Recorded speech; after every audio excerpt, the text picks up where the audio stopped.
Welcome to Membership Programs Unlocked. This is using messaging, automation, and top of funnel media to accelerate growth for membership programs specifically.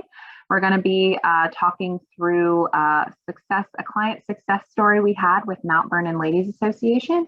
So I am Kayla Twain, Vice President of Digital Strategy at More Digital. Kick it over to Caitlin. Hi, I'm Caitlin Watkins. I'm a digital media planner at More Digital, and I manage the search and social for MPLA. And I'm Tara Hirschhorn, and I'm the Senior Manager of Membership at George Washington's Mount Vernon. Awesome. So let's get started. So just to give some background on Mount Vernon Ladies Association and how we got here, they came on as a CDR client for us on November 1st, 2019. There were some RFP discussions that focused on expanding digital and DM integration efforts. So it was just beyond just what some people view as like more of an antiquated view of integration, right? Emails mirroring direct mail content. We wanted to push the envelope there with integration in a little bit of a bigger and more intentional way. CDR was responsible for the total management of both direct mail and the integrated digital program for both member and donor programs. So we manage both the membership side and the donor side. Today, we're talking specifically about the membership side, more specifically membership acquisition. And CDR was tasked with ongoing optimization and management of the advertising channels. And the membership program efforts began in August of 2020. And just to give some context from when that was in the world, that was when the estate reopened from being closed due to COVID.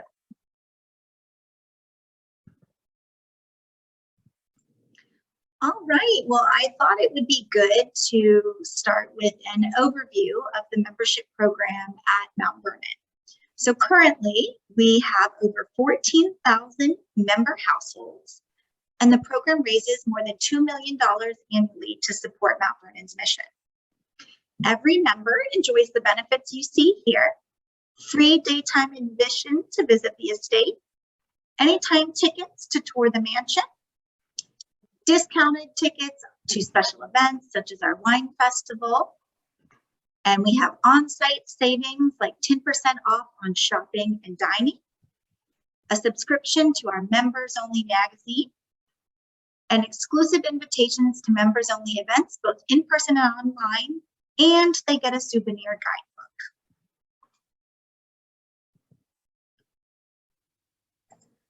All right, so our membership pricing is based on the number of free admissions that a visitor wants to use when they come to visit the estate.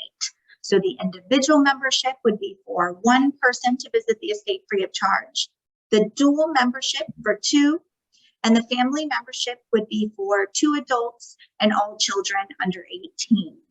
We have our upper level memberships, which you see on the right, and those include additional benefits such as complimentary guest admissions and an invitation to an exclusive holiday party with candlelight tours of the mansion.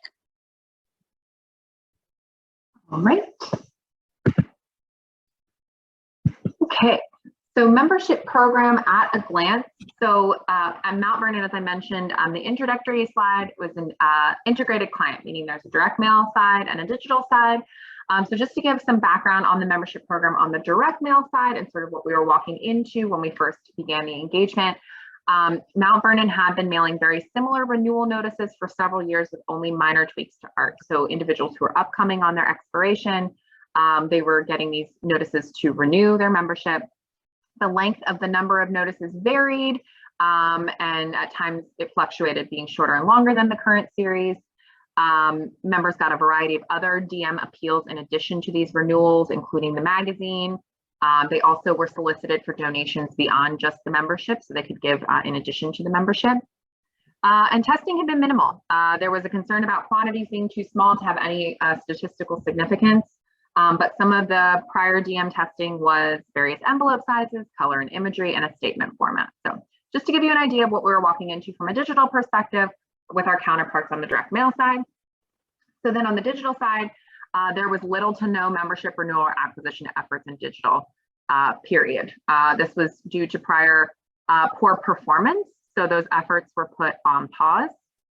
Here we've shared some samples of what the renewal notices in DM look like just for reference. Anything you want to add there, Kara?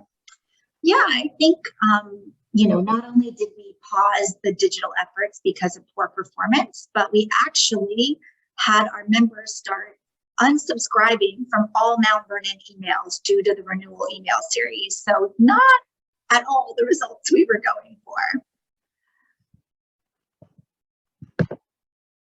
So given the state of the direct mail, given the state of what we're walking into digitally, our objective was, how can we use digital intentionally to grow the program, right? To stop the leaky bucket with renewal, but also acquire new members. And so is there an opportunity to look at what was previously done or executed on a digital side and improve upon it? So can we improve our membership renewal email, mirror that DM series digitally and appropriate for the channel? And how can we acquire new members? So let's stop the leaky bucket, and then let's also get new members in here, and that's going to grow the program. And we wanted to utilize paid social and programmatic display in order to acquire new donors and also help with renewal efforts. Okay, so let's start with the email series for membership renewal. We had worked with DM to figure out a cadence that worked really well. So this cadence had been tested into on a direct mail side. We had 5 emails triggered at key points in the renewal cycle. So where we ended up landing through various testing on DM and digital was 3 months pre-expiration. So individuals who are 3 months out from their expiration are going to get this initial email. If they didn't renew after that, they're going to get a 1 month pre-expiration email. So the month before, they're going to get a month of expiration email. We'll get a 1 month post and a 3 month post. So we had tested into this cadence, and this is where we landed as being the optimal cadence, R1 through R5. And we had at one point had a 6 month post expiration message going out, and it was both in the direct mail and email side. We saw that at that point, if they hadn't renewed, we'd already lost them. There was very little engagement, very, very little conversion. So that we ended up thinking that 6 months was probably too late. And so this is where we landed. This is some examples of the creative that we launched. So thanking people for becoming a member of Mount Vernon this past year, asking them to renew, giving some quotes from other members, building in a little bit of social pressure. Hey, I'm a member. These are some of the things I love doing here. And of course, touting benefits very heavily throughout the messaging. Oh, I got ahead of myself. So email messaging, what's in those messages? Very benefits focused. There's built-in urgency, right? Because we were 3 months out from your expiration. We're one month out from our expiration. Hey, it's expiring this month, right? So there's that built-in urgency. Please try and get it done. Testimonials for added social pressure.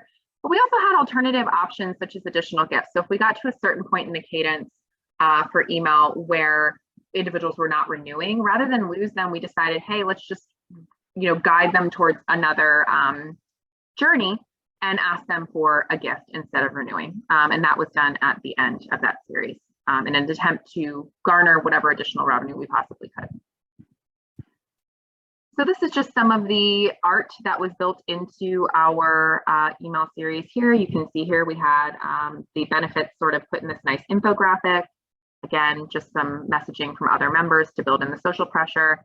Hey, look at all this fun we're having. Don't you want to have fun too? Hopefully building in some FOMO.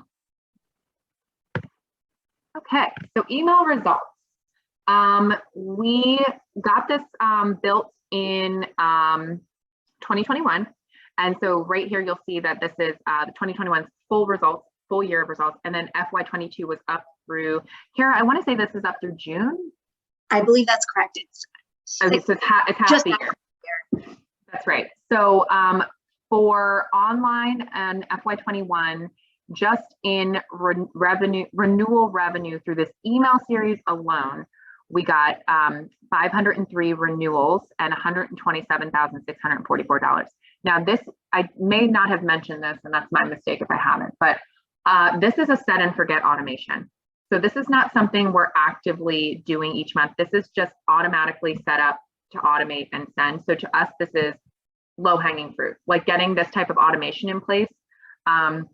That's revenue that's just coming in the door that we're not actively working towards. We're not developing new emails. There's not new creative going into that every single time, right? We revisit the creative on an annual basis, so that's worth mentioning.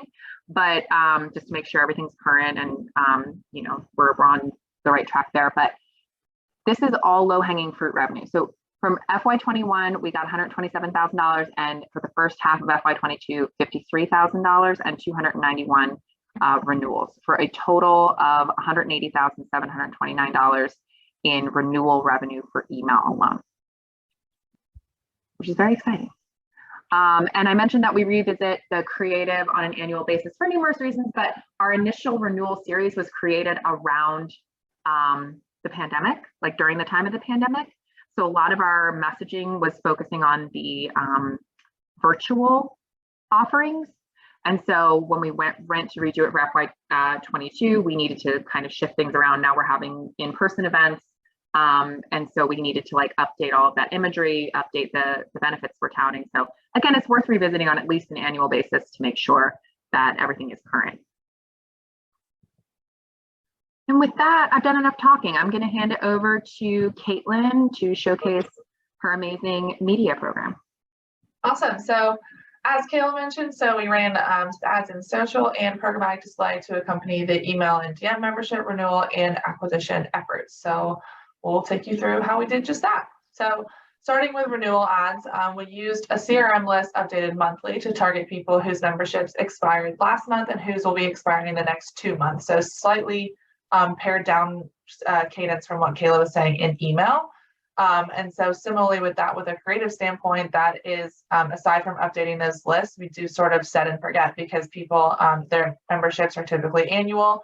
They haven't done 2 years, so they're not seeing these ads all the time. They're seeing them once a year. We do set a frequency cap on them just because those lists are rather small. So we set it to about a 6 to 8 range so that people, you know, once they see these ads a couple of times, they're either going to renew or they're not. So we don't want to, you know, spend our budget and have people see these same ads 15 times over the course of 2 weeks. We did run into a little bit of a snag in our first couple renditions of this, where we had some people, as you can see in the comments, who evidently didn't read the terms and conditions, but thinking that our ads are very creepy. So we did take that as a hint to sort of scale back our messaging. We made it a little less specific and a little bit more general. Instead of saying your membership has expired this month, it's more of a just general renew your membership, just your membership expiration is coming up, that sort of thing. And since then, I don't believe we've had much negative pushback. Kara, correct me if I'm wrong. I don't think we've had any since we updated the language, Nope. which is wonderful. Yeah, and we see great results as we'll get to as a sneak peek. So I also want to mention, when we were developing this deck, it's always so nice. I think a lot of times it's so nice to say, like, here are all the amazing things we did, go us. But it's also really important to share the things that didn't work, right? Because learn from us, right? Like, we went through this exercise, it didn't necessarily work, but it clued us into things that do work. And so that's sort of why we included it here. Also, I really just loved this hashtag creepy. And so I wanted it to be in here. But yeah, we're hearing this feedback from our constituents in real time and using it to affect the creative and get a little bit less direct. And as Caitlin mentioned, it had a really good effect on our creative. All right. awesome. I'm trying to go to the next slide. Okay. All right. So looking at acquisition ads. So we went through a pretty extensive message test for new member acquisition. We used Facebook as our test platform, and then we expanded those learnings into other accounts like display. And then we'll get into that in a little bit. But just as an overview from an audience standpoint, we took sort of a two-pronged approach. So we used lookalikes and interest-based targeting to create a warm pool of prospects.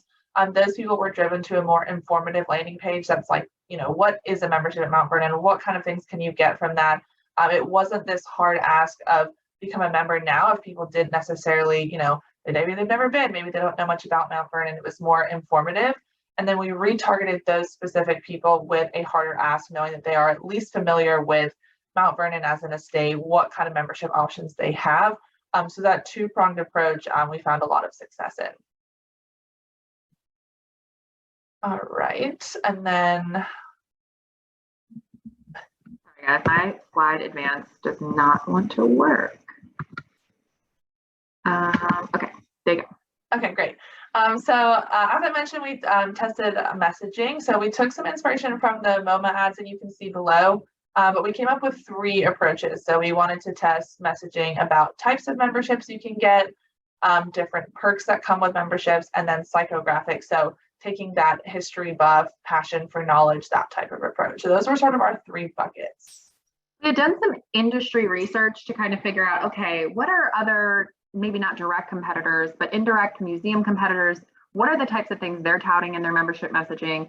What could be the message, right? Like, is it the levels and the ability to sort of customize your experience? Is it, you know, all the amazing things that the membership can do for me, free tickets, event passes, etc.? Or is it tapping into, hey, people who are members of Mount Vernon probably have this affinity for history and this love of all things historical, and do we tap into that? And so that was sort of the rationale behind those 3 kinds of messages. I'm curious to see what you guys think was the winner, but I can't see you. But just in your mind, pick one that you think is a winner, and we'll tell you if you got it. I'm trying to advance the slide.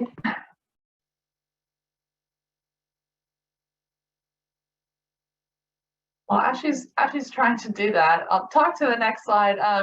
Within these 3 general buckets, we did also take a bit of a testing approach towards the tone as well. So we did every single one of these. There we go. We did every single one of these. We had a version that was very like buttoned up, very formal, and then we had a much more fun informal version. So elect to become a member, a Washington of benefits, and those kinds of more fun approaches to see which one performed better. So we basically had 6 different versions running in every single audience.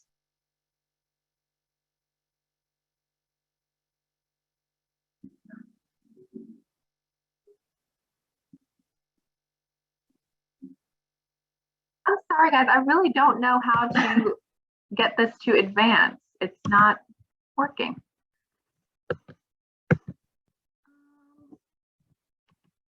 Why don't you just keep going, Caitlin? Okay. Well, up next, we're going to talk just a little bit through results and then the next steps. So results of that, if you picked one out in your head that did perform the best, we saw a pretty strong performance from 2 options, the perks and the history buff messaging. Those both had really high returns. And we didn't see as much of a strong results from the types of membership. And then looking between the informal and the more buttoned up version, we saw that our informal messaging option outperformed the formal tone of voice in all 3 categories. So that was kind of a fun result for us because it does give us permission now moving forward sort of from our audience to have a little bit more fun with our creative. So from then, even in a donation acquisition standpoint as well, we've done some stuff like putting a birthday hat on George Washington's pictures and some of the more fun things like that. That we know those kinds of things is not going to turn off our audience to Mount Vernon as a more historical entity. But then for next steps, we did then take both the 2 winning version of the ads, and then we used those in our prospecting, so that more upper funnel campaign. We refreshed that imagery and messaging on a quarterly basis. And then we also created additional versions of that to run in programmatic display as well. So our 1-month Facebook test proved to be a success. And as you can see here, you know, I can let Kayla and Caitlin talk more about impressions and clicks since I still learn those definitions daily. But what matters to me as the client is that return on ad spend, which is $3.05. That was huge. And it's really hard to argue with that. Keep in mind that we started this acquisition effort in COVID when Mount Vernon was laying off employees, when visitation, you know, still isn't back to what it was before. So budget was tight.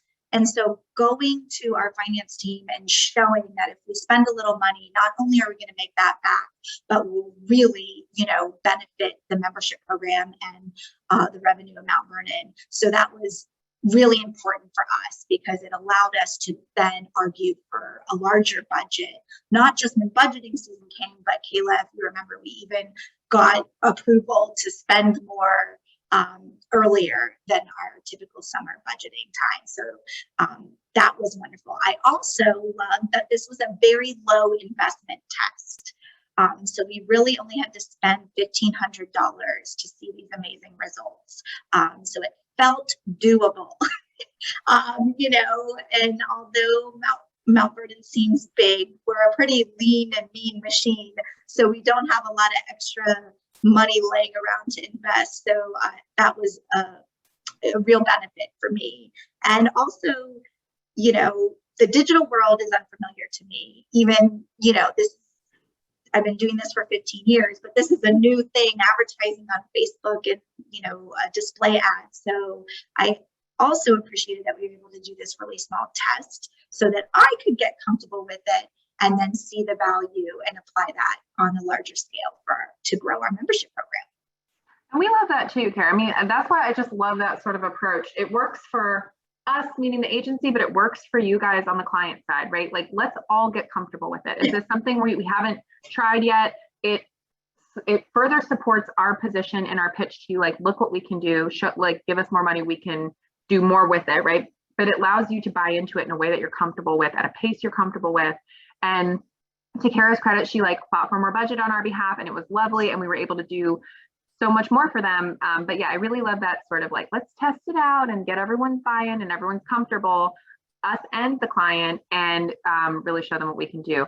For those of you who are familiar with ROAS, a $3.05 ROAS is bananas. There's no other way to describe that.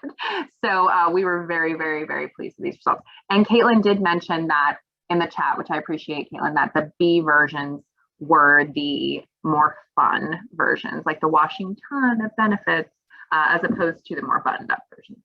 And thank you for saying that, because I realized I only chatted that to you guys.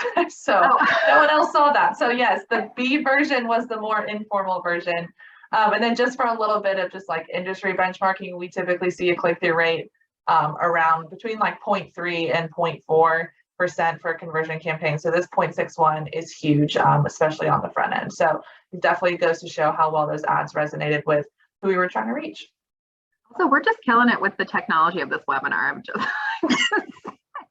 we can go to the next slide. Awesome. So for programmatic display, so Caitlin talked through sort of the strategy behind Facebook, and then we also wanted to create and place some display ads. So we launched the messaging for our display ads on April 1st, 2021. And this is just some examples of how we took sort of the branding or art associated with the Facebook ads where we did our test and applied it to a different medium of programmatic display. So in our test, we found out that perks and the psychographic appeal were our top two performers. And so we then felt, again, this whole buy-in of rolling it out in a way that everyone gets comfortable, right? So we know that the perks ads performed the best. So now we're going to use that, and in a higher cost placement, we can feel more confident that it's going to perform, right? So we test in a low cost environment, low risk environment, take those learnings and apply them to a higher cost, higher funnel channel like display. And we can all feel more comfortable doing that as a result of that test. So programmatic display in total, this is just lifetime. We spent $168,000 and we got over 38 million impressions. But really that represented a membership value of $233,428 for a $1.38 ROAS and a cost per acquisition of $126.45. It also contributed to 1,335 memberships. And I think this is very interesting for a lot of reasons. But one of the reasons it's most interesting to me is it's one thing to put a donation ask in a display ad, right? It's one thing to put a one-time donation ask in a display ad. It's another thing to ask someone to become a member, right? To me, it's almost like what I would call a tier 2 ask, kind of similar to asking someone to become a sustainer. It's a larger lift, it's a heavier lift. And so I was kind of I don't really know if this is going to perform in the same way that a one-time donation ask would. And it did. So again, just further proving that you can make those second tier type asks in a programmatic display forum. And to add to that, Kayla, I think it's also important to remember that our lowest level membership starts at $69. So these buy-in, you had to spend at least $69, you know, to become a member. And we have a question. Where did these display ads run? So they run all over the internet. That's the short term. They run everywhere based on the target audiences that we choose, the parameters we add to the audiences that we layer onto our audiences. So one of the types of audiences for display that we would do is a lookalike audience of current members, right? So we would take a current members list from the CRM, and then we would model a lookalike audience based on that list of users who look, act, and behave in a similar way online to our current members. So we're able to aggregate that data and then target those individuals that look like our current members on the websites where they're most likely to be based on the data we have on our current members. Does that make sense? Caitlin, anything else you want to add to that? Yeah, that's exactly what I would have said. Awesome, great question. All right. So membership survey insights and applications. Carrie, you want me to take this one or you want to take this one? I'm happy to. I don't mind. I'll start and then maybe you take over that. Okay. We'll tag team it. Yeah, we'll tag team. So we all know surveying our members is best practice, but in 2021, which was sort of that, we're still in COVID, but post-COVID, we were opening back up, we were having events. We had just acquired some new members via these digital efforts. So we were especially interested to learn the motivations behind membership donations, as well as just figure out, do our members today in 2021 look the same as the annual surveys we did for our members in a pre-COVID time? So from a membership manager perspective, that was really critical just for getting that information. I also, and Kayla can go into what our findings were, but I also love that we were immediately able to apply some of these key insights she'll talk about in the digital platform. So many times we gather this data and we just sit on it. And I'm a firm believer, if we don't use it, we shouldn't ask it. And so I loved the immediacy of being able to take our findings and apply it. And that was just really exciting for me. Exactly right. Ding, ding, ding. Here's my thing about a membership survey. If you're not willing to do anything with the data, do not have one. All it's going to do is anger your membership base, right? So if you're not willing to, if you want to solicit that data, don't do it as, you know, lip service. Like if you want to, if you're actually going to take the information that you receive and use it to affect change in your membership program, that is when it would be okay to ask those things. That's just the best practice. And so we were able to get some really cool insights from the membership survey.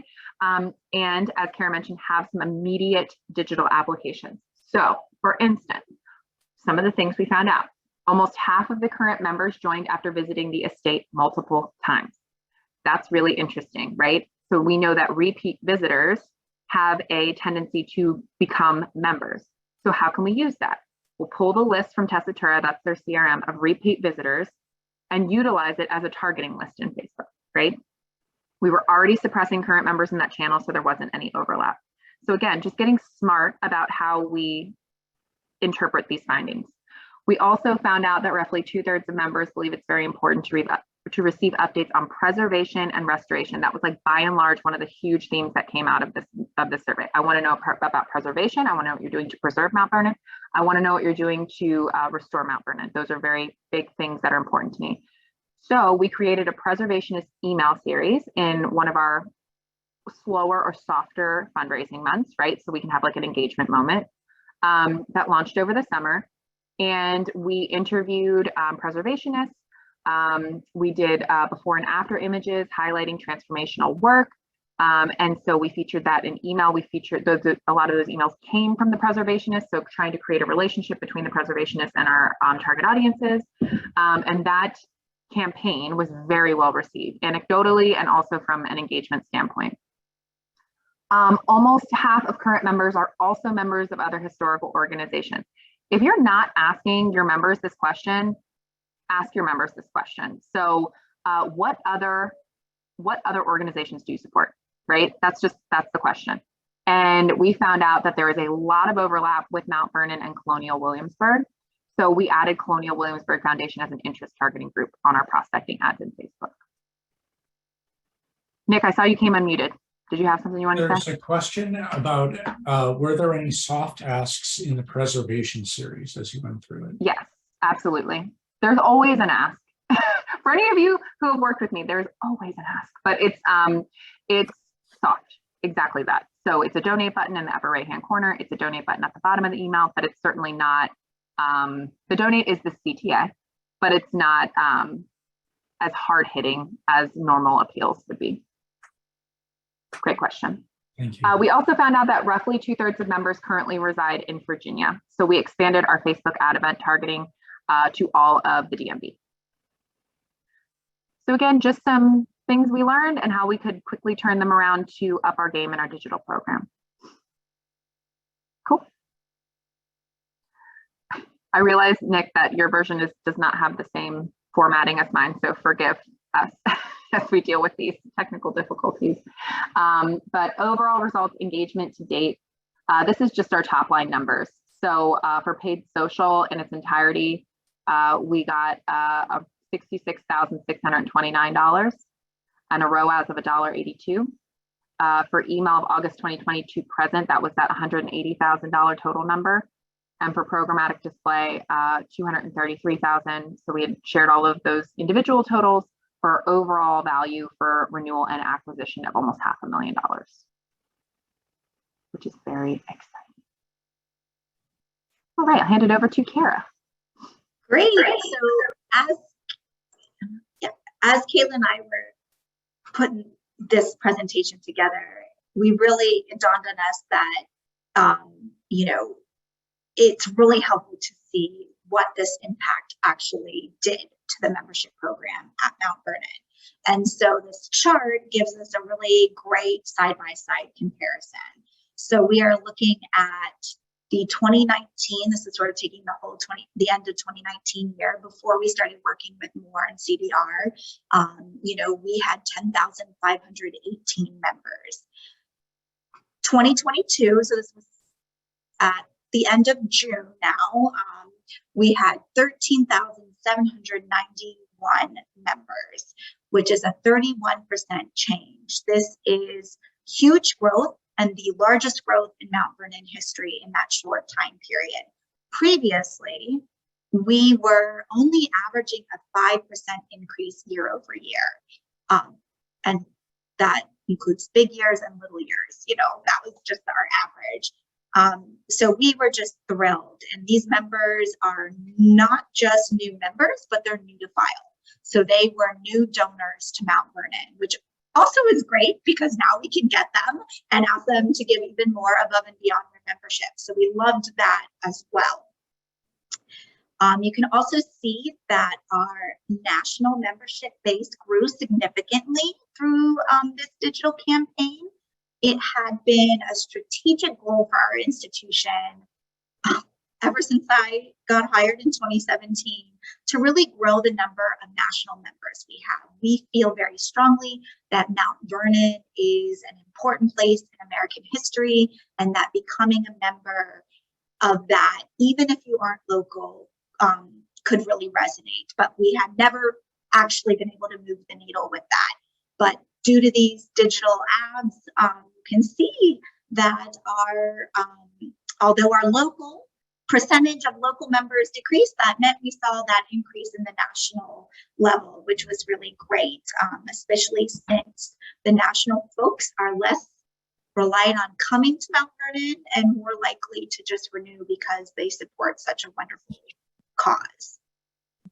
I'm also proud to say that after this campaign, we now have a member from all 50 states, which is pretty cool. Fun fact.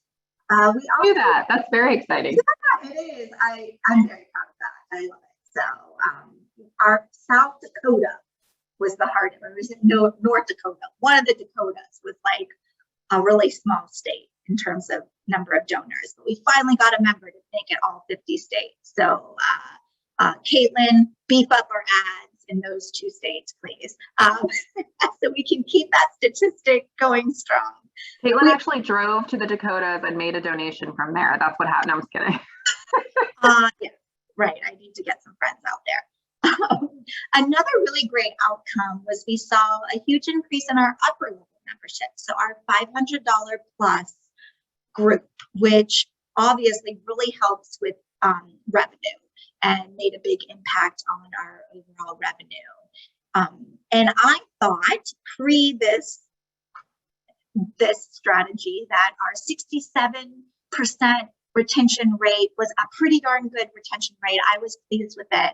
I was even more thrilled to see that round up to 71% after these efforts. And this is in a time when we were acquiring lots of new members. So the fact that not only were we able to keep folks on file, but we actually saw even more folks stay on file, I think is just fabulous. So we have a question about that in particular, that there was a huge spike in Patron Plus membership, over 80%. Was there a specific ask for that? Do you have any idea what went on there?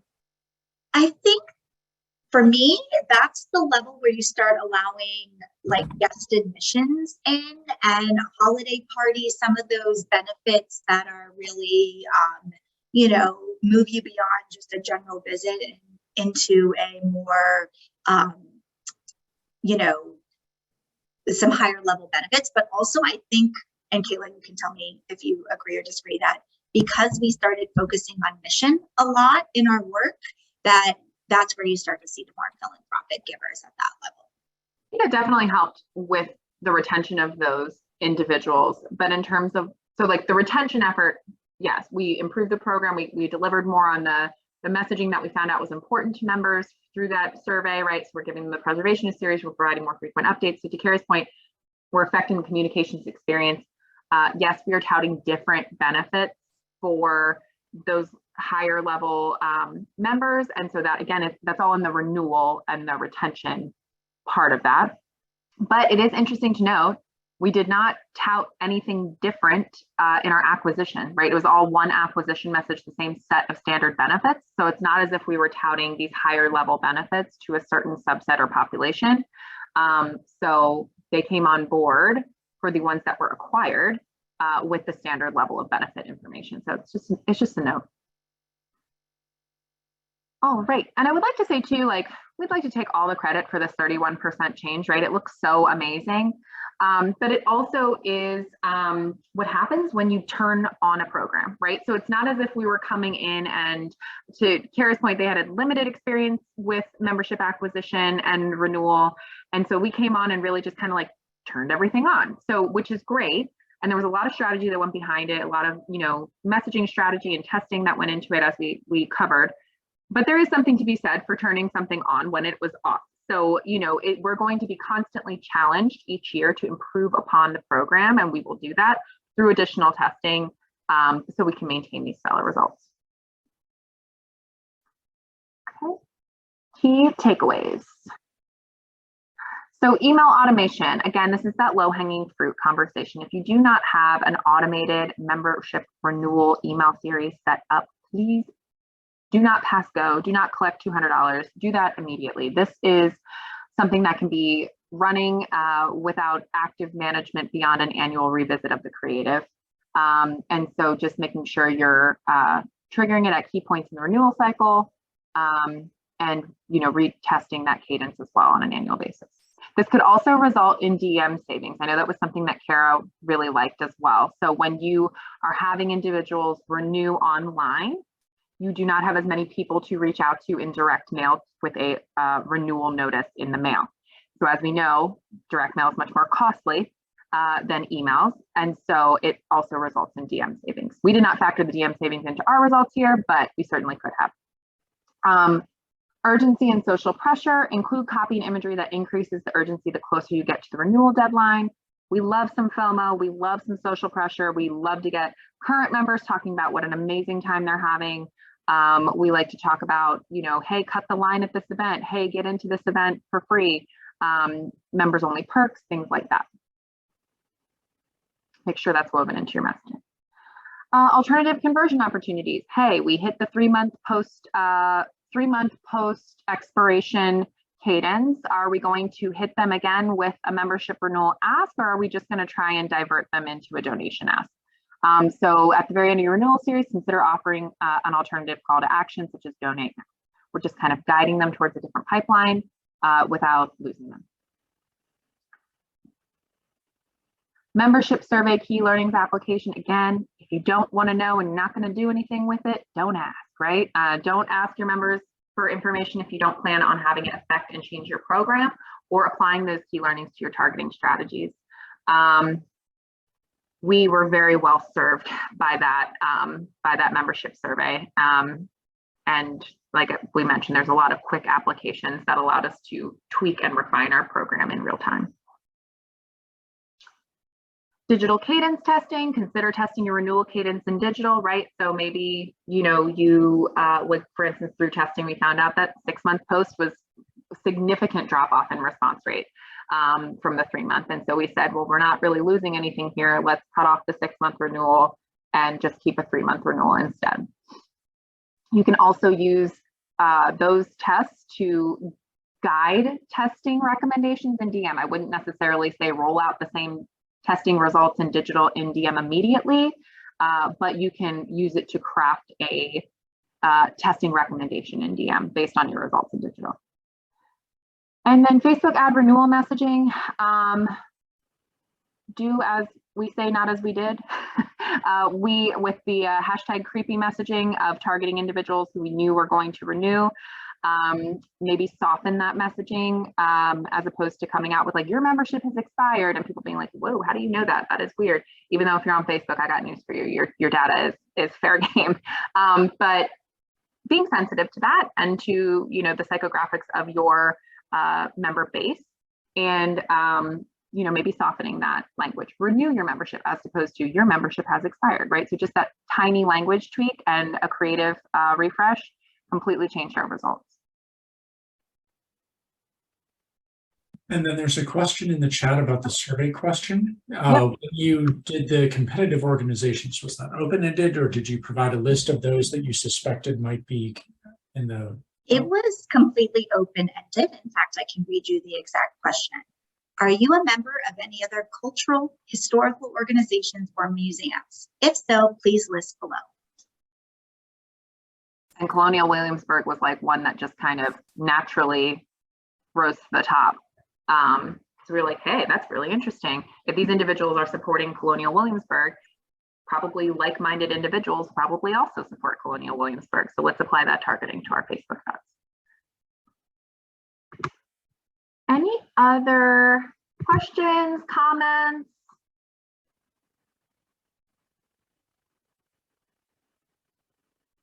All right, well, I think that's it for us. We really appreciate everyone's time. This was just a really fun, as you can tell, we love Mount Vernon and we love Kara, and this was just a really awesome partnership. And we're super appreciative of Kara and her team being open to testing and being open-minded about taking a different digital approach. And, we're just excited to see how the program evolves over the next couple of years. I'm excited to see how 2022 ends. That's right. Me too. Me too. We're on good track right now. That's right. We're going to keep it rolling. Yep. And where can folks reach you if they have questions after the session? Sure. So you can email me. I'm ktwain@moredigital.com, or I'm on Teams. Or if you have any questions, I'm always more than happy to make time.